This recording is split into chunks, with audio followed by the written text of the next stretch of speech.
celui dont les mains m'ont façonné, Seigneur. Je me réjouis, Seigneur, de toi. Il est celui dont les mains m'ont façonné, source de vie, source de joie. Il est celui qui bâtit mon avenir, ma destinée est dans sa main. Bonjour à tous, bonsoir frères et sœurs. Bienvenue à nouveau sur le plateau, l'émission Le mot du jour. Nous sommes heureux de vous recevoir à nouveau dans cette émission. Bonsoir mon frère. Bonsoir. Voilà, je me présente Messila. Je suis votre frère dans le Seigneur. Et comme vous l'avez pu le constater dans la dernière vidéo, nous avons démarré cette émission, ce concept qui est étroitement lié à l'ouvrage auquel nous travaillons en ce moment, notamment le dictionnaire biblique. Et le Seigneur nous a mis à cœur effectivement de pouvoir développer en même temps une émission pour faire un prolongement du dictionnaire sur lequel nous travaillons en ce moment. Et nous sommes là sur le plateau effectivement pour partager, échanger, fortifier les frères et sœurs, car nous sommes dans les temps de la fin. Voilà, le Seigneur est en train de revenir. Nous pourrons voir les signes dans le monde entier, les signes dans les nations, les signes dans l'église, les signes au niveau d'Israël. Et nous pouvons le confirmer que effectivement le Seigneur Jésus revient.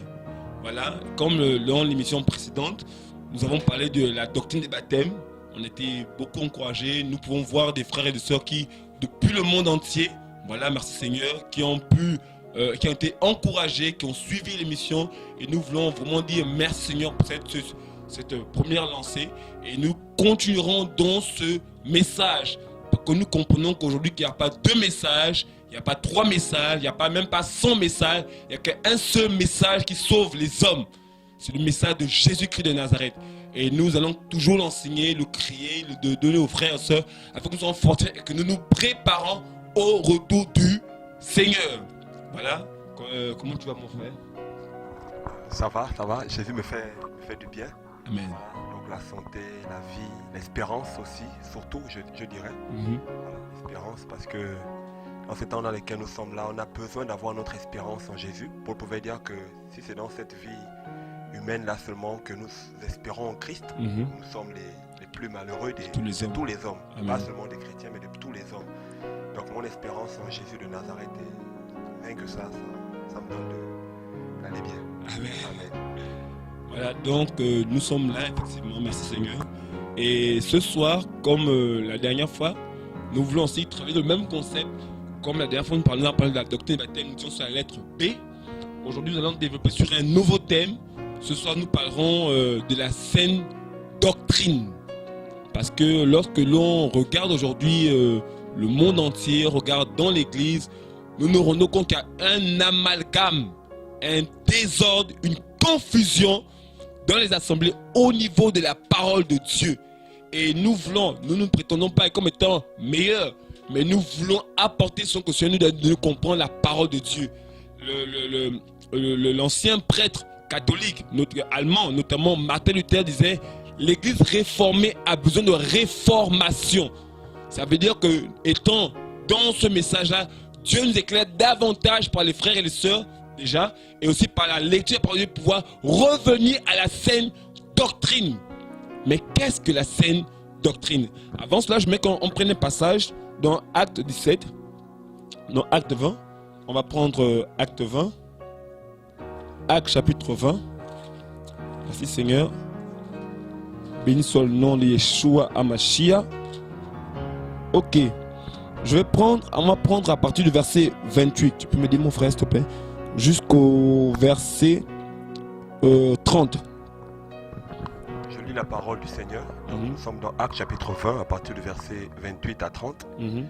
L'Écriture dit: Prenez donc garde à vous-même et à tout le troupeau sur lequel le Saint-Esprit vous a établi évêque, pour paître l'Église de Dieu qui s'est acquise par son propre sang. Car je sais qu'après mon départ, il s'introduira parmi vous des loups très dangereux qui n'épargneront pas le troupeau, et qu'il se lèvera du milieu de vous des hommes qui enseigneront des doctrines corrompues dans le but d'attirer les disciples après eux. Verset 31. C'est pourquoi, veillez, vous souvenant que durant l'espace de 3 ans, je n'ai cessé jour et nuit. Alléluia. Je n'ai cessé jour et nuit d'avertir chacun de vous avec larmes. Mais maintenant, mes frères, je vous recommande à Dieu et à la parole de sa grâce et à celui qui est puissant pour achever de vous édifier et pour vous donner l'héritage avec tous les saints. Amen. Amen. Ici, nous voyons l'apôtre Paul qui, quand on lit le verset 17 de ce chapitre 20, de ce 20e chapitre de Actes des Apôtres, l'apôtre Paul de Milet, d'une ville, appelait les anciens d'Éphèse. Parce que dans les jours qui devaient suivre, il devait se séparer de l'église d'Éphèse. En fait, il devait leur donner l'autonomie. Alors, il les appelle et il les exhorte. Et par l'Esprit de Dieu, Paul dit, je sais qu'après mon départ, il s'introduira parmi vous des loups ravissants qui n'épargneront point le troupeau.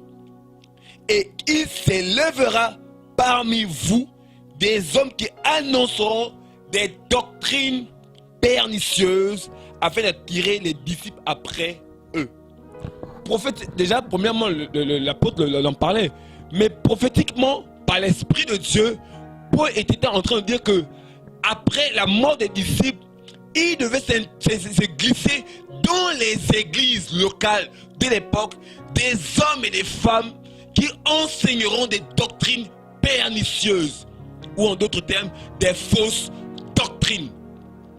Et l'apôtre Paul des Anciens, il dit verset 21, il dit verset 28, prenez garde à vous-même et à tout le troupeau sur lequel le Saint-Esprit vous a établi évêque. Le Saint-Esprit établit les hommes dans les églises locales pour veiller au troupeau. Mais comment peut-on veiller au troupeau? Nous veillons au troupeau par la parole de Dieu, par la saine doctrine.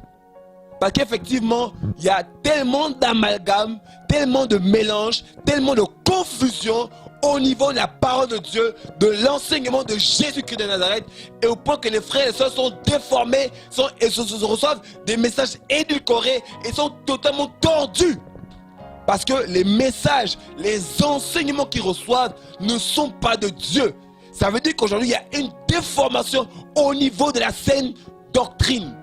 Et Dieu, par sa grâce, nous demande jusqu'à son retour qui est imminent, de pouvoir défendre la parole de Dieu, défendre la saine doctrine. Alors, premièrement, qu'est-ce que la saine doctrine? J'aimerais que l'on prenne un passage d'abord on va prendre Tite chapitre 2. On va prendre Tite chapitre 2. Voilà. Merci Seigneur. Je vais prendre la partie du verset 1. C'est verset 1 du chapitre Tite 2, verset 1. Pour moi, enseigne les choses qui sont conformes à la saine doctrine. Paul demande à Tite d'enseigner les choses selon la saine doctrine. Alors, déjà premièrement, dans l'expression saine doctrine, le mot-clé c'est doctrine. Or, une doctrine c'est un ensemble d'enseignements, un ensemble d'instructions, un ensemble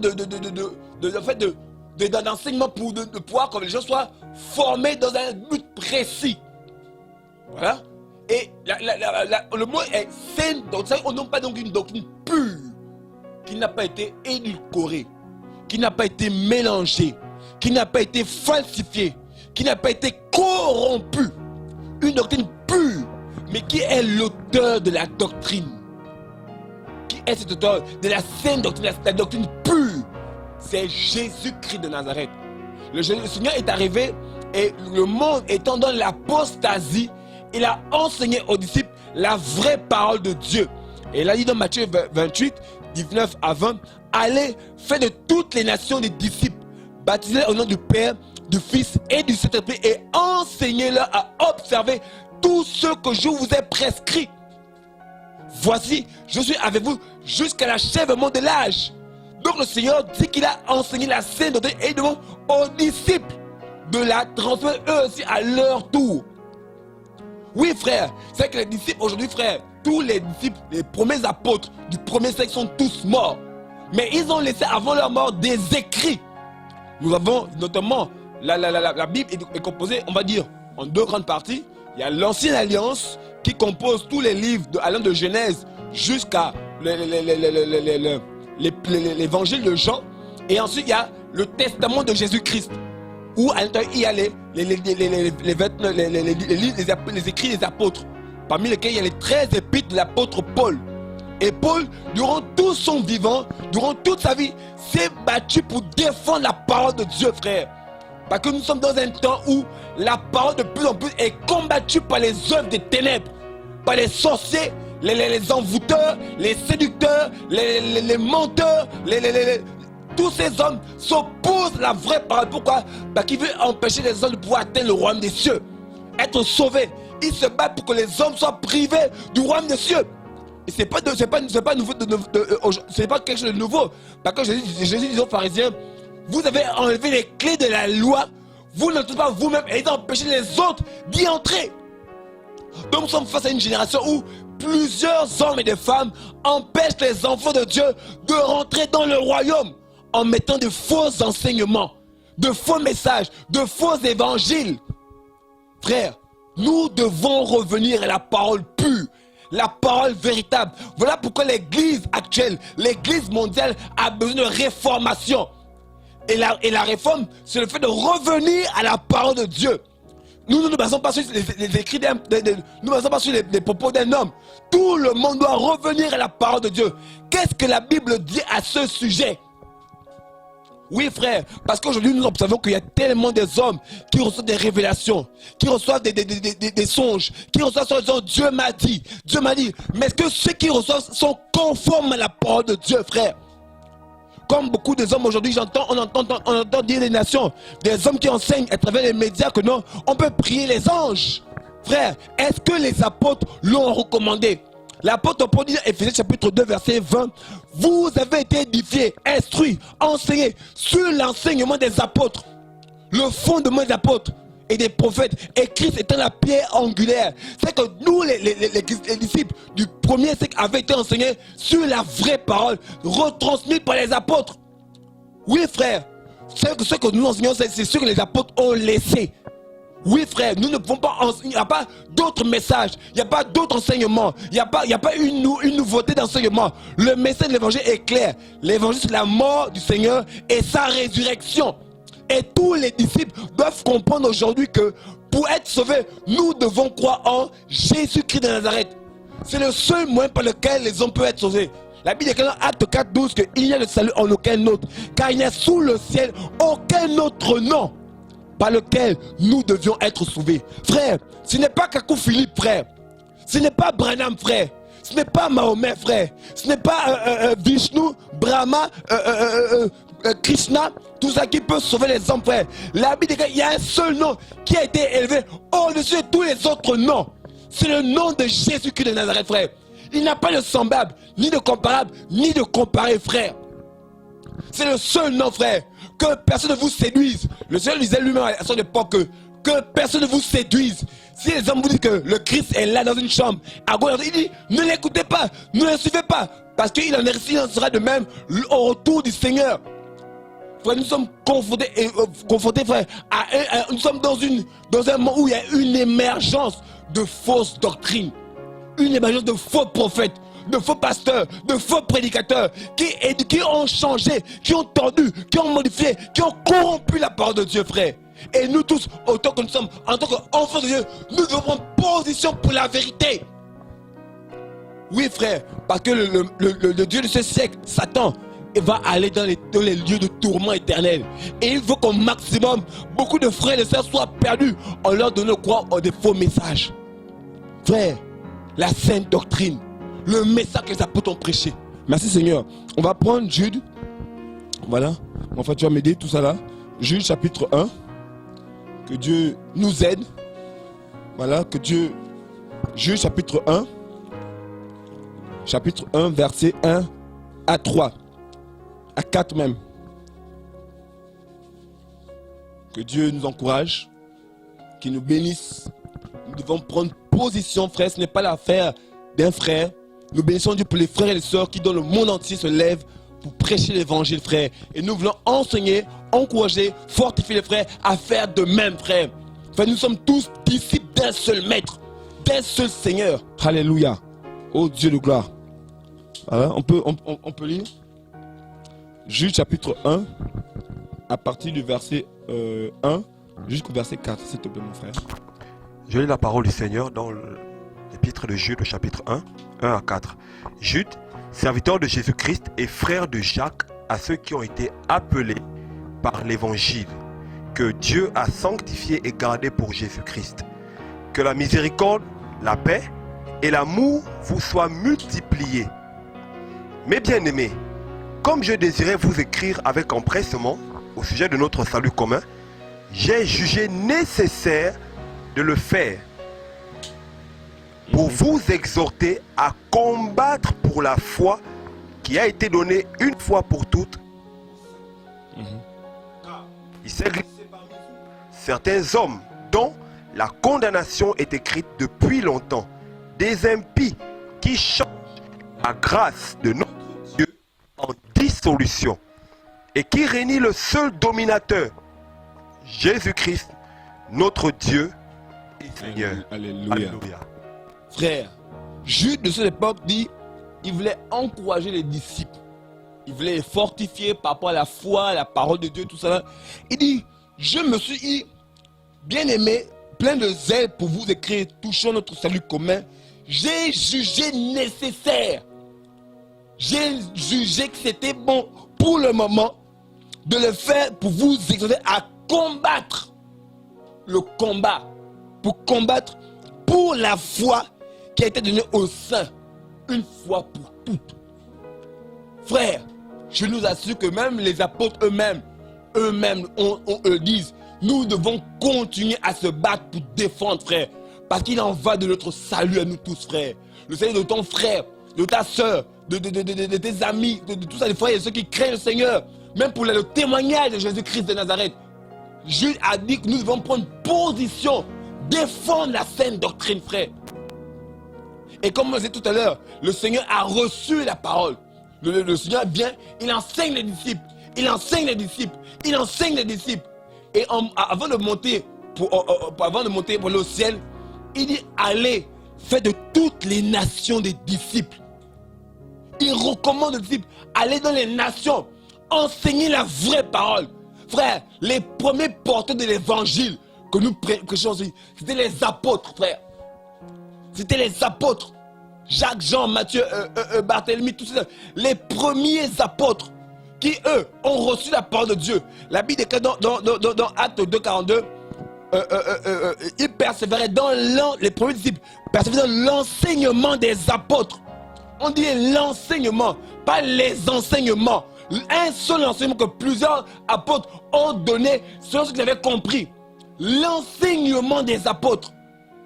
Frère, on doit et nous devons continuer de le faire.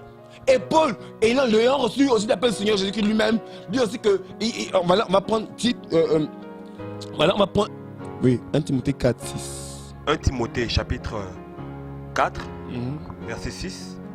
En exposant ces choses aux frères, tu seras un bon serviteur de Jésus-Christ, nourri des paroles de la foi et de la bonne doctrine que tu as exactement suivies. Mais rejette les fables profanes et semblables aux récits de vieilles femmes. Ok. En fait, il y a un passage où Paul dit à Timothée de retransmettre ce qu'il avait reçu de lui. Ça veut dire quoi?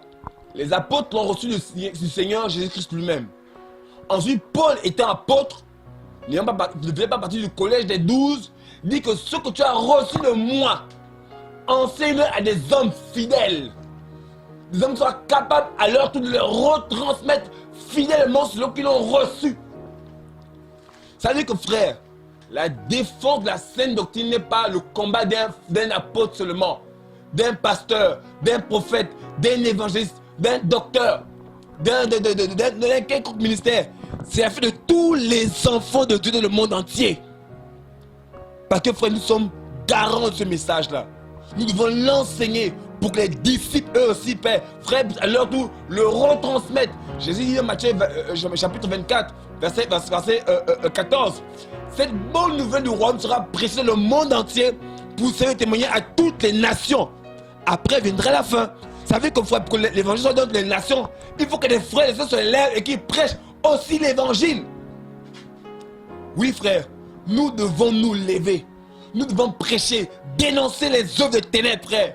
Ne sommes pas les seuls hommes qui disent que non, oh, il faut l'amour, frère. L'apôtre Paul a écrit dans Éphésiens 5, 11. Ne prenez point part aux œuvres infructueuses des ténèbres, mais condamnez-les, dénoncez-les.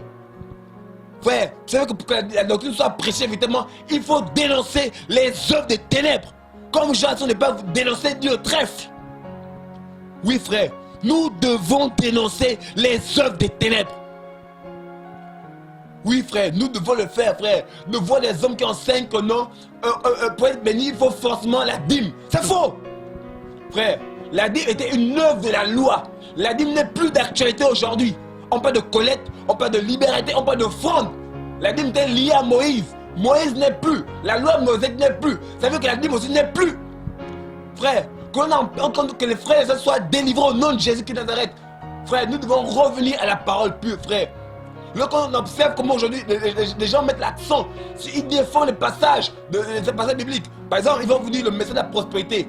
Le message de la prospérité, parce que j'ai du mal à dire l'évangile de la prospérité. Parce qu'il n'y a que c'est l'évangile de Jésus-Christ. Ils vont par exemple vous dire que non, ceux qui croient en Jésus-Christ doivent être bénis. Frère, oui, bénis spirituellement, c'est vrai. Mais il n'est pas écrit que si tu crois au Seigneur Jésus-Christ, tu seras béni financièrement, tu seras béni matériellement, tu seras béni physiquement. Non! La Bible dit que dans 2 Timothée 3,12 que qui veut vivre pieusement en Christ sera persécuté. Frère, Jésus dit que ceux qui veulent le suivre, qui renoncent à lui-même, qui portent chaque jour sa croix et qui le suivent. Or, la vie du Seigneur Jésus-Christ a été marquée par de nombreuses souffrances, de nombreux combats. Vous savez que si tu décides de suivre le Seigneur Jésus-Christ, premièrement, tu dois te sanctifier. Et deux, frère, tu seras combattu à cause du message que tu prêches. Tu ne peux pas être aimé, frère. Peu importe l'assemblée, peu importe, on va dire quoi, peu importe ta nationalité, ton ethnie, quand tu prêches le message véritable de Jésus qui nous a fait, tu vas créer automatiquement des adversaires. Tu auras automatiquement de l'opposition à cause de la parole que tu prêches. Frère, nous ne pouvons pas dire ces choses, frère. Parce que Dieu nous a fait expérimenter les combats que nous vivons. Mais nous ne pouvons pas nous taire quand on voit les frères être embobinés, être ensorcelés, être endoctrinés. Paul dit aux Galates que, oh frère, oh Galates, qui vous a ensorcelé? Frère, c'est que les faux messages, frère, viennent ensorceler. Bien ensorceler, frère.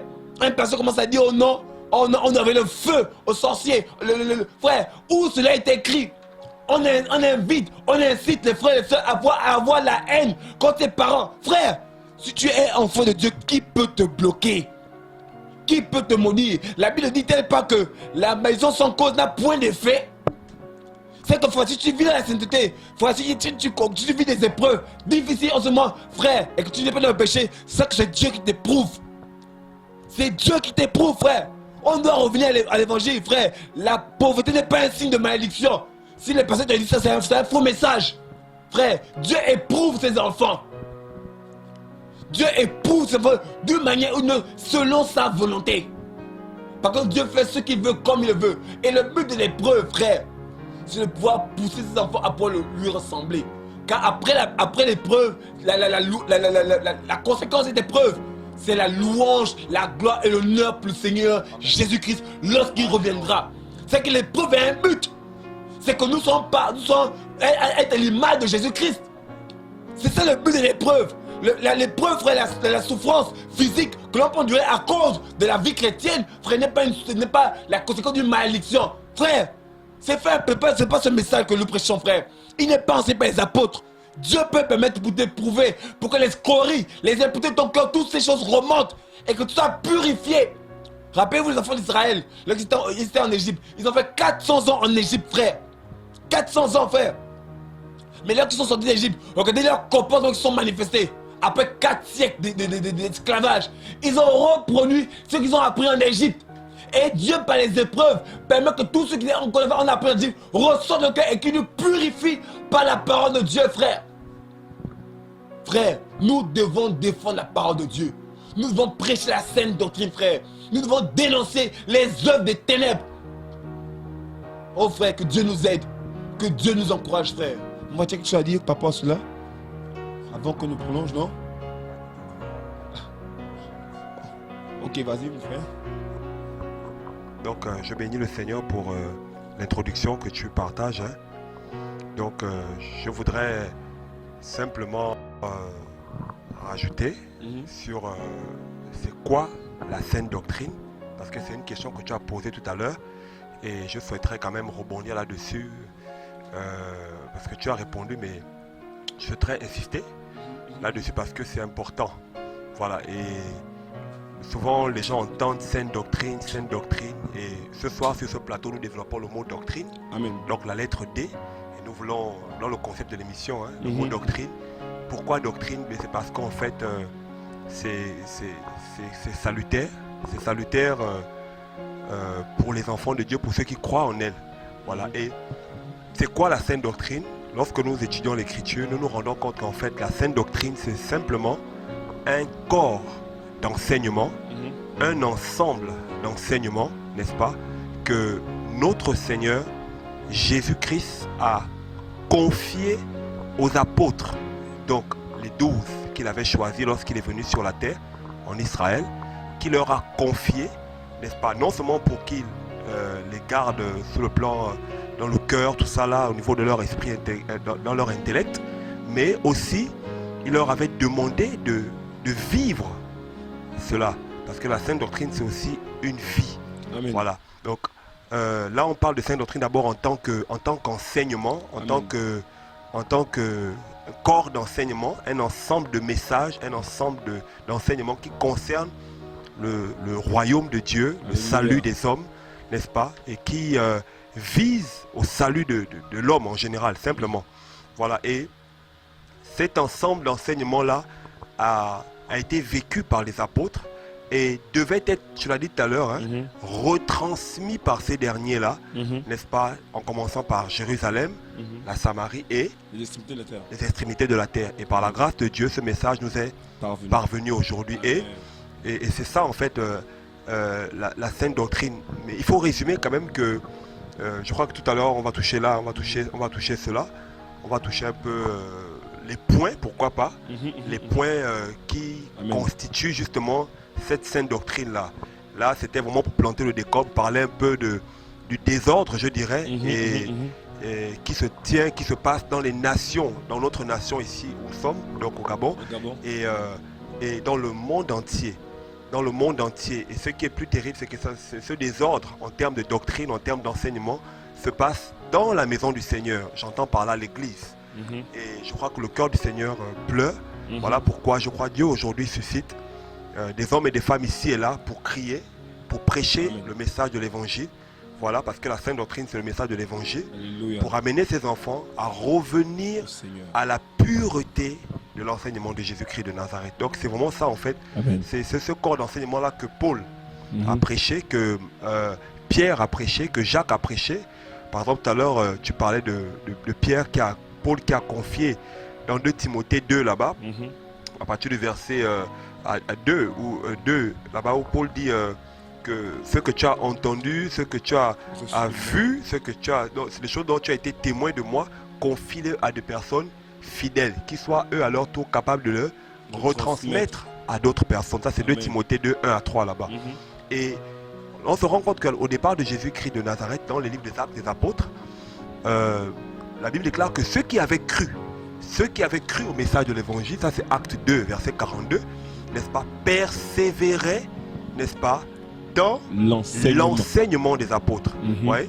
Et le terme enseignement là ici c'est didache, didache qui a donné doctrine, n'est-ce pas, la racine de ce mot didache c'est didasco. Donc c'est ce qui est dit ouvertement, verbalement, n'est-ce pas, ce qui est confié, donc les didache c'est instruction, donc didache veut dire aussi ce qui est enseigné, c'est l'instruction, c'est ce qui est dit, c'est ce qui est proclamé. Et ils ne retransmettaient ici là que ce que leur Seigneur, notre Seigneur, Jésus-Christ leur avait demandé de faire selon Matthieu chapitre 28, Amen. au verset 19 là-bas. Donc vraiment c'est ça. Et on dit ils persévéraient dans l'enseignement des apôtres. Or nous nous rendons compte aujourd'hui, même au milieu de nous malheureusement, que très peu de personnes ont le souci, j'ai envie de dire, de persévérer dans l'enseignement des apôtres. Et persévérer là peut sous-entendre plusieurs mois, plusieurs années, n'est-ce pas? Et même mourir dans ce message. Et c'est le souhait du Seigneur, si il ne veut pas nous enlever avant. Donc pour moi, c'était juste pour revenir un tout petit peu sur qu'est-ce que la saine doctrine même. Donc rappeler que c'était vraiment un enseignement, Amen. le message que Jésus-Christ nous a confié. Amen. Et voilà, nous voulons vraiment nous encourager et comprendre que c'est un message très important parce qu'il est la porte du salut. C'est par ce message que nous pouvons être sauvés. Frères, si vous croyez en Branham, si vous croyez en Kakou Philippe, si vous croyez en Mahomet ou en d'autres prophètes, frères, vous serez perdus. Parce que le salut ne se trouve pas dans les hommes. Le salut ne se trouve pas dans les femmes. Le salut se trouve en Jésus-Christ de Nazareth. Et conformément à sa parole. Parce que les apôtres ont reçu l'évangile et nous l'ont confié. Et aujourd'hui, nous, à notre tour, nous le confions à d'autres frères et sœurs, ce que Seigneur nous donne de comprendre ces choses. C'est vraiment important, frère, parce que de plus en plus, le Seigneur est en train de revenir et de plus en plus, Satan suscite des messages qui ressemblent à l'évangile, mais ce n'est pas l'évangile. 1 Timothée 4 indique que l'Esprit dit que expressément que dans les derniers temps, quelques-uns abandonneront la foi pour s'attacher à des esprits séducteurs et à des doctrines de démons. Ce sont des messages qui ressemblent, qui ont pour but de séduire et qui ressemblent à l'évangile. Par exemple, vous allez entendre que les panamistes, par exemple, disent que Jésus sauve, Jésus guérit, Jésus pardonne, Jésus libère. Des choses qui sont vraies. Mais il va vous dire que le prophète des temps de la fin, c'est Branham. Ou encore, c'est Kakou Philippe. Ceux qui disent qu'il ne croit pas en Kakou Philippe, il est perdu. Mais quelle hérésie! Il est jusqu'à aller à dire même, il a déformé le message de Jean 3,16. Il dit, la Bible dit, car Dieu a tant aimé le monde qu'il a donné son Fils unique, donc Jésus-Christ de Nazareth, afin que quiconque croit en lui ne périsse pas, mais qui est la vie éternelle. Lui, ce monsieur a dit, un fils du diable, il a dit, car Dieu a tant aimé le monde qu'il a donné Kakou Philippe.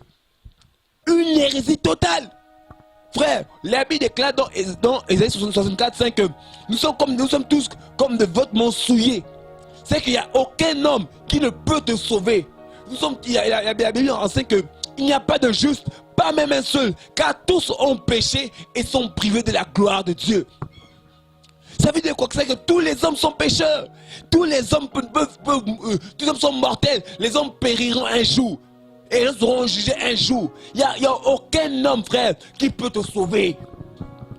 Il n'y a aucun homme, frère, qui peut te sauver.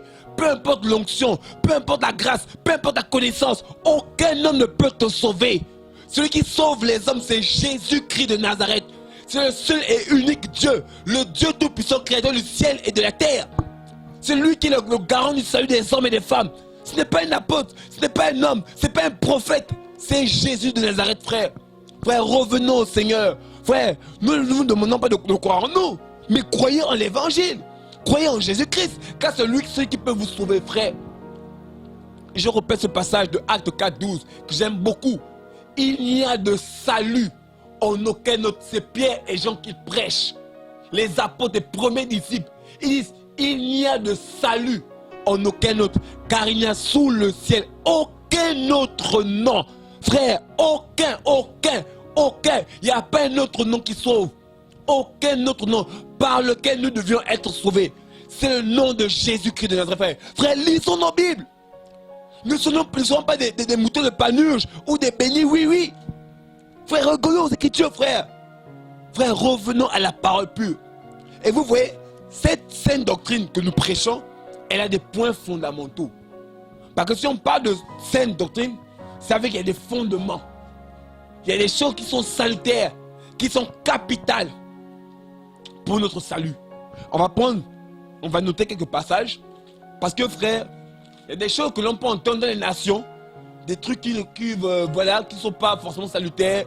La femme doit porter le voile ou pas. C'est des choses qui sont secondaires. C'est le prix pour le salut. Mais il y a des choses qui sont capitales, indispensables, salutaires, à savoir, à connaître. Et nous, on va prendre, voilà, on va commencer à prendre d'abord Hébreu. Merci Seigneur. Hébreu chapitre 6. Hébreu chapitre 6. On va prendre à partir du verset 1. Hébreu chapitre 6. Verset 1 à 3. À partir du verset 1 à 3. Je lis la parole du Seigneur.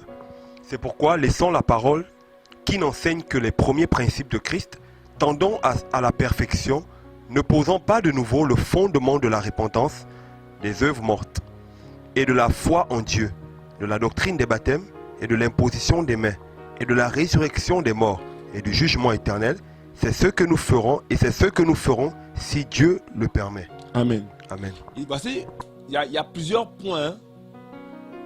Ici, l'auteur à l'épître aux Hébreux donne un certain nombre de doctrines. Premièrement, il parle du renoncement aux œuvres mortes, de la foi en Dieu, de la doctrine baptême, de l'imposition des mains, de la résurrection des morts et du jugement éternel. Paul dit en Éphésiens chapitre 4 verset 7 là-bas, il dit dans verset 4, il dit il y a un seul corps, un seul esprit, une seule foi, une seule espérance, un seul Dieu qui est au-dessus de tous, parmi tous et en tous. Alors, le point fondamental, le point indispensable, le point focal, le point le plus puissant de la doctrine, c'est d'abord l'auteur de la doctrine. Oui frère, premier principe, premier fondement de la doctrine apostolique, Jésus-Christ est Dieu. Oui frère, les apôtres de tout leur temps, de leur vivant, n'a prêché qu'un seul et unique Dieu. Frère, il n'y a pas de Trinité. Frère, la Trinité est un mot anti-biblique qui a été inventé par les pères de l'Église. Oui, les pères de l'Église paganisés. Les qui étaient catholiques, aussi les anciens philosophes. Oui frère, la Trinité est une pensée babylonienne, une pensée paganisée, une pensée vraiment satanique. Parce que vous allez vous rendre compte que dans différentes doctrines, vous retrouvez le principe de trois dieux. Chez les hindous, par exemple avec Brahma, Vishnu et Krishna. Vous retrouvez ça chez les catholiques, le Père, le Fils, le Saint-Esprit. Vous le retrouvez chez les Égyptiens, Osiris, Isis et j'ai oublié l'autre, et Horus. Donc dans les nations, vous retrouvez cette réalité-là, cette triade. Mes frères, si on lit les Écritures, nous allons nous rendre compte que dans la Bible, il n'y a pas le mot Trinité. La triade, il n'y existe pas. Il y a au ciel, la Bible nous parle d'un seul trône. Et ce qui est assis, c'est Jésus-Christ de Nazareth. Je vais prendre un passage d'abord. La divinité de Jésus-Christ. 1 Timothée 3,16. Que Dieu nous fortifie. 1 Timothée 3,16. Voilà. 1 Timothée 3,16. La Bible dit, et de la vue de tous, le mystère de piété est grand. Dieu a été manifesté en chair, justifié par l'Esprit, vu les anges, prêché parmi les gentils, cru dans le monde et élevé dans la gloire. Paul dit que Dieu a été manifesté en chair. Frère, la Bible dit que c'est que quand Dieu a vu les hommes après le péché de Adam et Ève, il n'y avait aucun juste sur la terre. Même Élisée qui avait la double onction. Même Élie. La Bible dit bien dans Romains 3,10 qu'il n'y a pas de juste, pas même un seul. Tous ont péché. Romains 5,12. Quand par un seul homme le péché est entré dans le monde, et par le péché la mort, et ainsi la mort s'est étendue sur tous les hommes parce que tous ont péché. Donc par un seul péché, tous les hommes sont devenus mortels. Tous les hommes, frère. Et Dieu a trouvé une solution en lui-même. Il n'avait point péché. Il n'avait point commis d'erreur. Il était saint depuis le ventre de Marie. Il est saint. Mais là qu'il est venu dans le ventre de Marie, il était saint. La Bible dit que le saint enfant, dans Luc, c'est qu'il est né saint. Il a marché dans la sainteté durant toute sa vie. Mais cet homme de 33 ans qui parlait aux hommes avec vérité, avec franchise, était Dieu manifesté en chair. Oui, frère, on peut le prendre encore dans 2 Corinthiens, chapitre 5, verset 19. Oui, Dieu, le point focal de l'évangile que nous prêchons, c'est que Jésus-Christ est Dieu. Il n'y a point d'autre Dieu dans l'univers. 2 Corinthiens chapitre 5 verset 19, la Bible dit: car Dieu était en Christ, réconciliant le monde avec lui-même, en ne leur imputant pas leurs péchés. Et il a mis en nous la parole de la réconciliation. Alléluia. Amen. La Bible dit que Dieu était en Christ. Vous savez que frère, si quelqu'un vous prêche un autre message disant que Jésus-Christ n'est pas Dieu, frère, fuyez. Ce n'est pas la doctrine de Jésus-Christ. Frère, premièrement, le fondement que Jésus pose, c'est qu'il est Dieu. Il est le seul et unique Dieu. Il n'y a point de semblable. Il n'y a pas de co-régent. Il n'y a pas de prince à ses côtés. Jésus est le seul et unique Dieu. Le fondement apostolique, les apôtres eux-mêmes l'ont prêché. Pierre l'a prêché. Jude l'a prêché. Tous les apôtres l'ont prêché.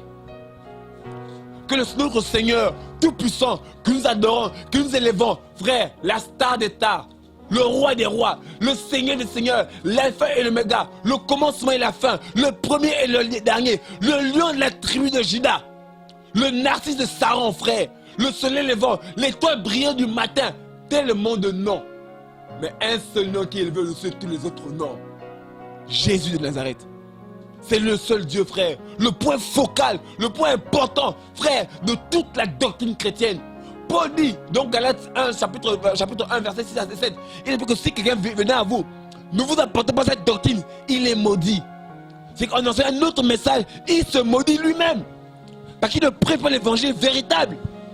La sainte doctrine, frère, elle a des fondements.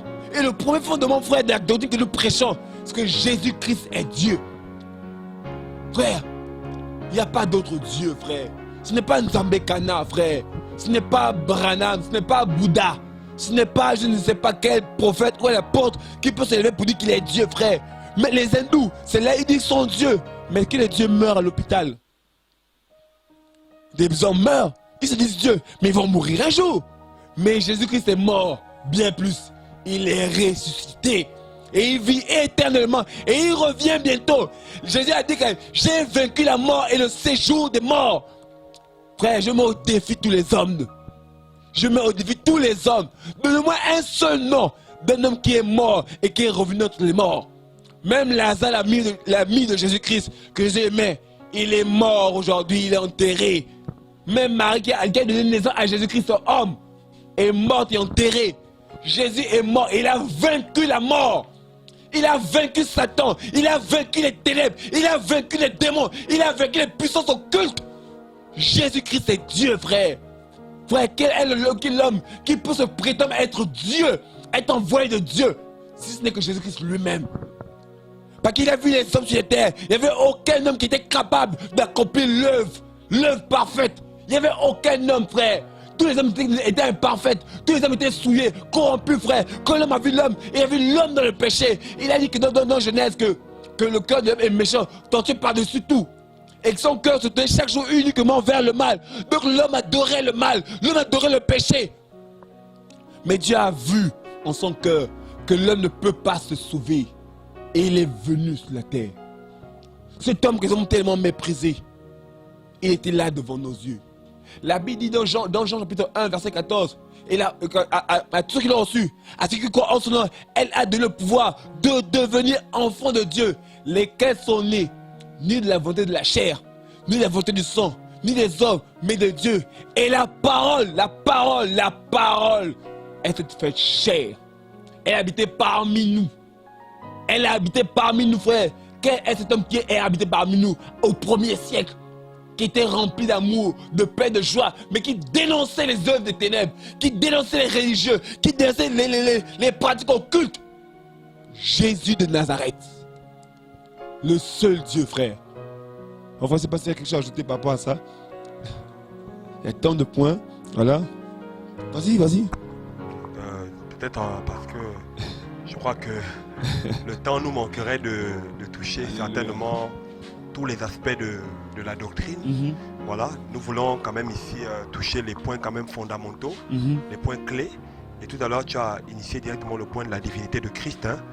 Et en effet, nous confirmons, nous affirmons ce que la Bible confirme et ce que le monde veut refuser aujourd'hui. Jésus-Christ est Dieu le Père. Alléluia. En même temps. Voilà. Et parce que quand on dit Jésus est Dieu, bon, c'est clair que tout le monde le sait, mais c'est bien d'insister Dieu le Père dans le sens où c'est lui-même le Père qui s'est fait chair et qui a joué le rôle et la fonction de Fils en venant sur la terre pour aller mourir sur la croix. Parce qu'en fait, Dieu ne meurt pas, en effet, n'est-ce pas? C'est pourquoi Dieu s'est fait chair. La Bible dit dans Colossiens chapitre 2 verset 9 qu'en lui habitait corporellement toute la plénitude de la divinité. Voyez-vous? Et tant de textes nous confirment et nous montrent ouvertement que Jésus est Dieu. Qui pouvait ouvrir les yeux des aveugles si c'était Dieu à cette époque en Israël? Qui pouvait parler au vent et à la tempête si ce n'est Dieu, frères et sœurs? Qui pouvait relever cette femme qui était courbée pendant plusieurs années que Satan avait tenue esclave dans la synagogue si c'était Dieu? Qui pouvait déclarer à un homme dans Marc chapitre 2 que lève-toi, prends ton lit et marche et que tes péchés te sont pardonnés? Si ce n'est Dieu, même les docteurs et les pharisiens de la loi reconnaîtront ce jour-là qu'ils vont dire à Jésus que tu blasphèmes. Qui peut pardonner les péchés si ce n'est Dieu? En effet, Jésus était Dieu. Alléluia. Voilà pourquoi il va dire à ce monsieur, tes péchés te sont pardonnés. Lève-toi, prends ton lit et va dans ta maison. Alléluia. Amen. Qui pouvait marcher sur les eaux si ce n'est Dieu, frères et sœurs? Alléluia. Qui pouvait vaincre la mort et le séjour des morts, même que Salomon, David, Abraham et tous les patriarches ont eu peur si ce n'est Dieu? Le troisième jour, la Bible dit qu'il est ressuscité. Et Apocalypse nous dit qu'il tient les clés de la mort et du séjour des morts. Et du séjour des morts. Si ce n'est Dieu, il dit j'étais mort, maintenant je suis vivant et je vis au siècle des siècles. Et Jésus, il vit aujourd'hui dans le cœur de tous ceux qui croient et dans votre cœur également par la grâce. Alléluia de Dieu. Nous bénissons le Seigneur vraiment pour sa divinité, quoi. Et il y a tant de points comme ça là, je ne sais pas si on peut avancer. Voilà, par rapport à d'autres points, quoi. Tout à l'heure, tu as lu le texte d'Hébreux chapitre 6. Voilà, et dans ce texte, il était question là-bas, Hébreux chapitre 6, tu as parlé par exemple, ce texte parle d'abord de la foi. Le renoncement aux œuvres mortes. Le renoncement aux œuvres mortes, de la foi en Dieu. En effet, la foi en Dieu, c'est croire en Dieu. Et croire en Dieu, ça signifie quoi? Croire en Jésus-Christ, simplement. Amen. Parce que les pharisiens, les hommes, à l'époque de Jésus, demanderont à Jésus, que faire pour plaire à Dieu? Hein? Que faire pour faire les œuvres de Dieu? Il dit, faire l'œuvre de Dieu, c'est croire en celui que Dieu avait envoyé, Jésus-Christ. Ouais. Et tu as présenté Jésus-Christ comme étant le seul Dieu. Amen, gloire à Dieu. Mais aussi, on a parlé du renoncement aux œuvres mortes. Amen. Ça veut dire que celui qui croit en ce Seigneur-là, n'est-ce pas, et par la grâce de Dieu, n'est-ce pas, est appelé quotidiennement à marcher dans la sanctification. Amen. À renoncer à lui-même, à renoncer au monde, à renoncer au péché, à renoncer à l'impudicité. On ne peut pas dire qu'on est enfant de Dieu et on vit encore dans les rapports sexuels hors mariage. On ne peut pas dire qu'on est enfant de Dieu et on ment encore. On a une vie frauduleuse. Mais on a une vie qui est pleinement embobinée, une vie remplie de mensonges. Notre identité est un mensonge, notre vie est un mensonge. Notre vie est complètement dans le mensonge. Et Jésus dira dans Jean chapitre 8, verset 44, là-bas, que Satan est le père du mensonge. Et il ment dès le commencement. Donc si vous êtes enfant de Dieu, que vous mentez, vous n'êtes pas véritablement enfant de Dieu. Vous n'êtes même pas converti, voyez-vous. Parce que Jésus a dit, vous connaîtrez la vérité et la vérité vous rendra libre ou vous affranchira. Voyez-vous. Donc, celui qui est enfant de Dieu, la doctrine qui avait été enseignée par les apôtres, par Paul, Jean, Jacques et tout le reste, n'est-ce pas, insistait sur le renoncement aux œuvres mortes. Donc, lorsqu'on est chrétien, n'est-ce pas, nous devons renoncer à nous-mêmes.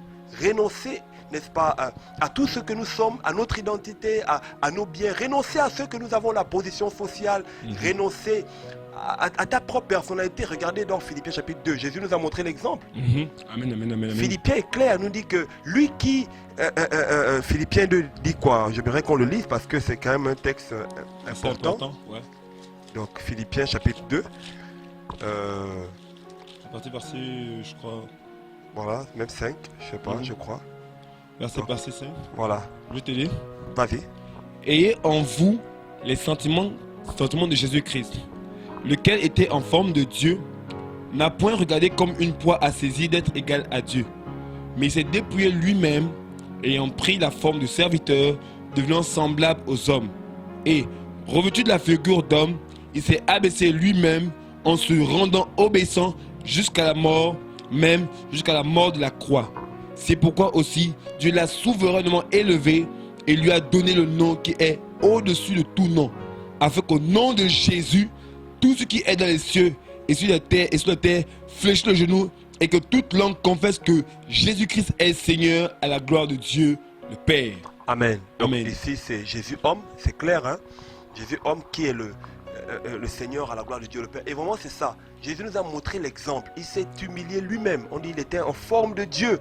Il n'a pas regardé sa position comme égal à Dieu. Il n'a pas regardé sa position de Dieu qu'il était, mais il a revêtu une forme de serviteur, d'esclave. Il est parti jusqu'à la croix. Il s'est dépouillé. Voyez-vous, la Bible dira même dans Luc que les renards ont des tanières, les nids, les oiseaux ont des nids, mais le Fils de l'homme n'a pas d'endroit où poser ta tête. Il a accepté, n'est-ce pas, je dirais, de vivre dans une situation humble et complètement basse, socialement parlant. Et c'est ça en fait. Donc pour plaire à Dieu, souvent, Dieu va nous amener à renoncer à nous-mêmes, à renoncer à nos biens, à renoncer à tout ce que nous sommes. Parce que nous devons aller au ciel, voyez-vous. Donc il y a le renoncement aux œuvres mortes, c'est la sanctification, c'est la crainte de Dieu, c'est la séparation. Alléluia. Paul a dit que les mauvaises compagnies corrompent les bonnes mœurs. On ne peut pas être chrétien et puis on se mélange avec tout et n'importe quoi. On peut être chrétien et on est dans les collaborations charnelles, les collaborations ténébreuses, là où Dieu ne nous attend pas.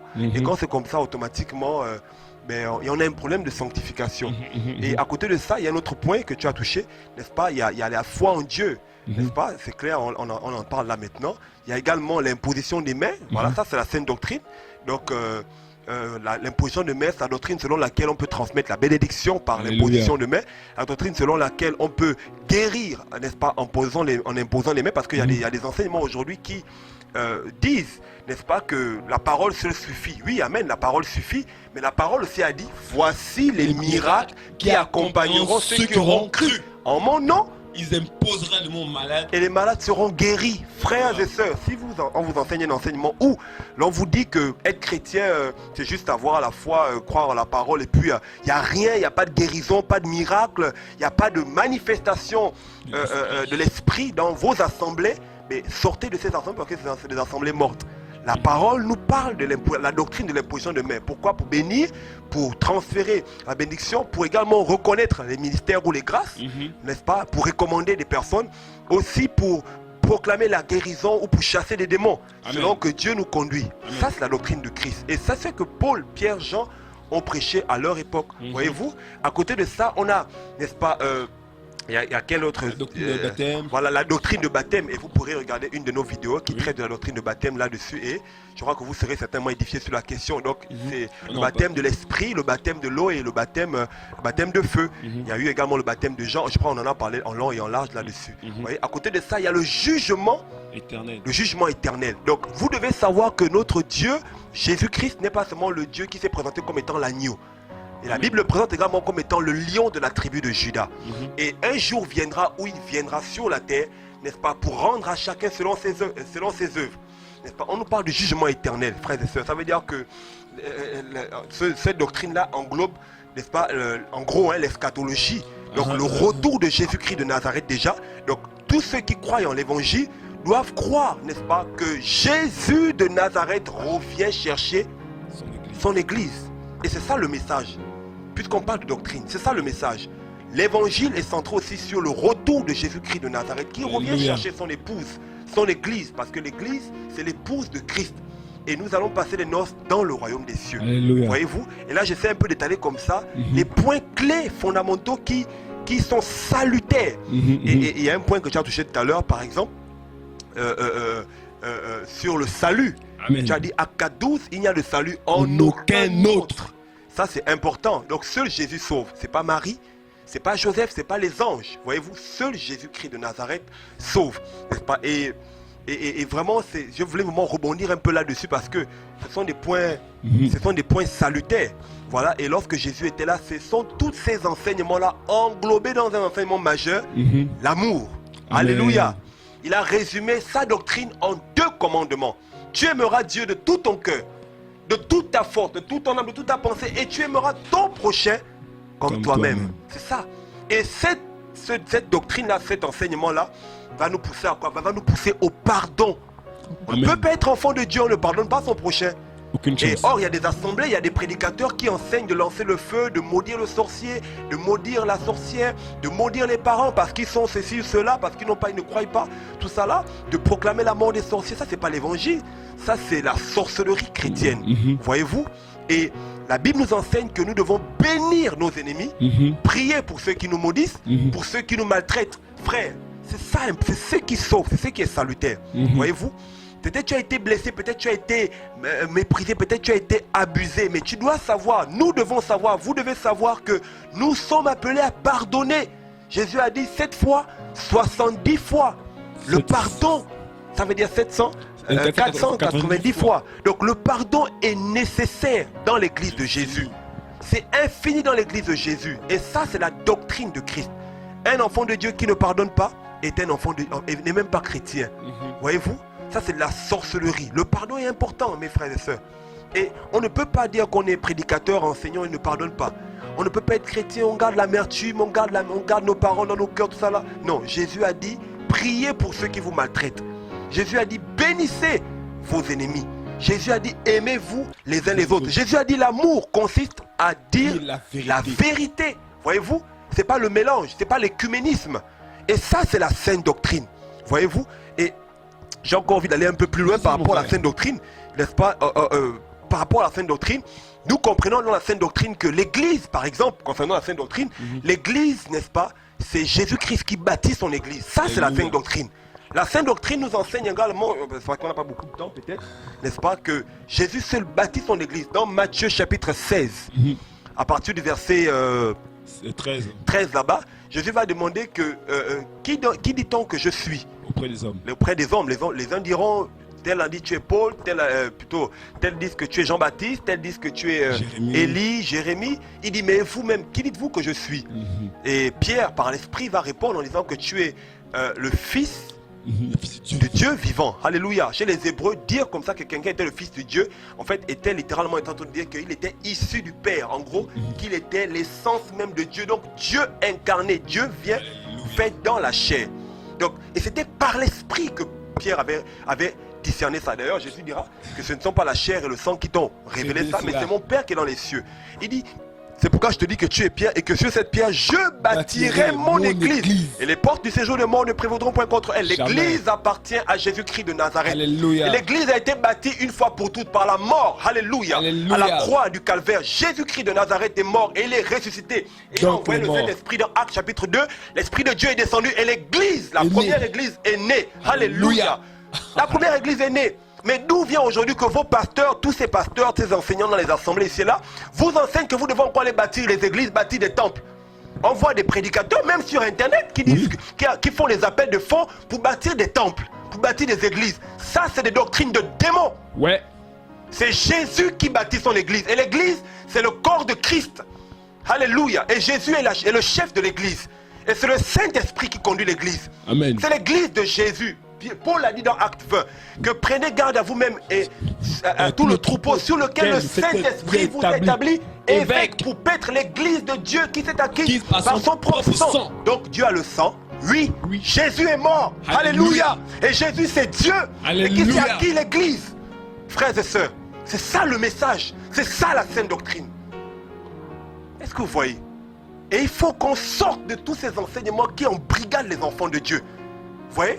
Et beaucoup de ces pasteurs prophètes ici là vont dans les nations pour faire des appels de fonds, pour vous amener à croire que vous n'êtes pas encore sauvé, que vous n'êtes pas encore béni, que vous n'êtes pas guéri. Tout ça là, que si vous êtes guéri, si vous vivez des moments difficiles, c'est que Dieu n'est pas avec vous. Qui vous a dit ça? On peut mélanger l'église avec Israël. L'église, frère, les bénédictions de l'église sont spirituelles, éternelles, célestes. Et frère, elles ne sont pas charnelles, elles sont divines. Les bénédictions qui étaient liées à Israël étaient charnelles, étaient physiques, n'est-ce pas, étaient temporaires. Encore que Dieu va accorder encore ces choses à Israël, gloire à Dieu. Alléluia. Encore qu'Israël aussi a des bénédictions spirituelles, gloire à Dieu. Mais l'église n'a pas la même vocation qu'Israël, frères et sœurs. Dans son fond, entièrement non. Pas du tout, frères et sœurs. Encore qu'Israël sera sauvé. Je parle de la nation. C'est ça le message que nous prêchons, frère. Jésus-Christ est Dieu. Jésus-Christ sauve, n'est-ce pas? L'église est dirigée par un collège d'anciens. Voyez-vous? Et c'est ce que les Écritures nous enseignent. Toutes les églises bibliques sont dirigées par des collèges d'anciens. On parle des évêques. Dans Acte 20-28, que vous avez vu, on a vu les évêques qui dirigeaient les assemblées. Et non un homme. Et non un homme. D'où vient qu'une assemblée, quand on parle d'une église, on va directement le pasteur. Qui vous a dit que le pasteur est le chef de l'église? C'est écrit dans quelle Bible? Montrez-moi un seul verset. Ça n'existe pas. Ça n'existe pas dans les Écritures. Le pasteur est une grâce, c'est une fonction au même titre que l'apostolat, au même titre que le ministère doctoral, au même titre que le ministère évangélique, au même titre que le ministère prophétique. Voyez-vous? Non, ça n'existe pas. L'église est dirigée par un collège d'anciens. N'est-ce pas? Et on Dieu fera grâce, on viendra sur le thème ancien prochainement, peut-être dans les prochaines émissions. Voyez-vous? Et tout ça là constitue la saine doctrine. Alléluia. La saine doctrine. La saine doctrine. Voyez-vous? Et dans la saine doctrine, nous croyons que les femmes peuvent prêcher l'évangile. Amen. Les femmes peuvent avoir un ministère. Alléluia. Alléluia. Elles ne sont pas appelées à diriger les assemblées seules devant. Jamais. Elle n'est pas appelée à être devant même dans une communauté. Non. Elle n'est pas appelée de façon constante à donner des enseignements, non. La femme a une position cachée, autant dans le foyer que dans l'église, frères et sœurs. Il faut que vous le sachiez. Mais la femme a un appel. La femme a un ministère, frère. Elle a des grâces, comme tous les chrétiens d'ailleurs ont des ministères et des grâces. Parce qu'elles ont reçu l'Esprit du Seigneur sur elles. Mais tous ces machos ici, là, vous enseignez que les femmes ne doivent pas partir, elles doivent être musées dans les églises. Ça, c'est une déformation de l'écriture. Culture. Ça, c'est la culture africaine surtout. Oui. Ça, c'est surtout chez les Africains. Et il faut que Dieu nous délivre de notre culture au nom de Jésus-Christ de Nazareth. Vraiment, il y a tellement de choses à dire. Tellement de choses à dire, mon frère. Tellement de choses à dire. Parce que la sainte doctrine, c'est tout un corps d'enseignement. Et vraiment tellement de choses à dire. Et vraiment, on a besoin d'être libéré des faux enseignements, des gourous, des magiciens et de tous ceux qui embrigadent les enfants de Dieu, n'est-ce pas, dans la maison du Seigneur. Vraiment, c'est vraiment ce que je voulais dire avant de peut-être te laisser la parole. Vraiment, nous bénissons Dieu. Vous voyez qu'il y a vraiment un gros travail dans les nations. Et nous n'avons pas la prétention de pouvoir... non, nous voulons donner ce que Dieu nous met à cœur. Pour que nous croyons que beaucoup d'entre vous sont bénis par ce qui est dit, ils nous encouragent, ils nous fortifient. Et nous voulons, comme les apôtres, enseigner la vraie parole de Dieu. Nous ne venons pas ici pour dire qu'on vient au nom d'un homme, au nom d'un frère, au nom d'une église locale. Nous venons au nom du Seigneur Jésus-Christ de Nazareth. Nous croyons que l'église, oui, a des églises locales au sens des lieux physiques. Mais l'église corps est une église que seul Dieu connaît. Et frère, j'aimerais vous dire que frère, dans nos assemblées locales, tout le monde n'est pas de Dieu. Frère, tout le monde n'est pas de Dieu. Voilà, je crois que nous tournons à la fin. Juste pour vous rappeler aux frères et sœurs que vraiment, nous voulons davantage encourager, selon que le Seigneur permet. Nous pouvons voir comment une fois les frères envoient des messages. Voilà, nous encourageons, tout ça là. Et nous voulons davantage dire que rendez la gloire au Seigneur. Car c'est lui qui donne la semence au semeur. La force, la foi, la capacité vient du Seigneur seul, Jésus-Christ de Nazareth. Et frère, aujourd'hui nous avons plus donné une pensée générale de la sainte doctrine, mais Dieu sait que dans les jours prochains, nous allons entrer point par point dans les éléments. Mais au moins, il est bon de revenir sur ces choses pour que les gens comprennent que quand on parle de la sainte doctrine, on parle de la doctrine des apôtres, la doctrine apostolique. Un seul corps. Donc le corps de Christ, une seule foi, la foi qui nous sauve, par laquelle nous croyons que le Seigneur reviendra, un seul baptême, le baptême dans le Saint-Esprit, frère, une seule foi, un seul Dieu, et vraiment mettre l'accent sur la chose la plus importante. Hébreux 12, 14. Recherchez la paix avec tous et la sanctification, sans laquelle personne ne verra le Seigneur. Voilà, nous allons sur ces propos nous arrêter par là, mais vraiment dire que, vraiment, soyez bénis, soyez encouragés, nous continuons à dire aux frères que priez pour nous, pour le voyage que nous travaillons en ce moment. Vraiment, on en a besoin, on a vraiment besoin. Pour ceux qui ont un cœur de financer, tout cela, ce serait aussi les bienvenus, parce que sans vos financements, il faut dire la vérité, frère, nous ne pouvons rien, frère. Nous ne pouvons rien faire parce que c'est Dieu qui suscite toutes choses. Et nous croyons que le Seigneur va permettre, parce qu'il a déjà donné des confirmations aux frères et aux sœurs, que cet ouvrage sortira au nom de Jésus qui nous répète. Et cet ouvrage sera gratuit, distribué à tous les frères et sœurs. Frères, voilà, parce que la quantité biblique, merci Seigneur. Voici c'est un point de la sainte doctrine, la gratuité de l'évangile. Mais un jour nous reviendrons sur ça et nous en parlerons largement. Voilà. Voilà. Il y a, de toute façon, vous pouvez voir juste au bas de votre écran, il y a des contacts qui s'afficheront par lesquels vous pouvez nous joindre. Voilà, donc pour des questions, pour des suggestions, tout ça là, voilà. Donc vraiment que Dieu soit béni et que la gloire lui soit rendue. Que Dieu vous bénisse, gloire à Dieu. Amen.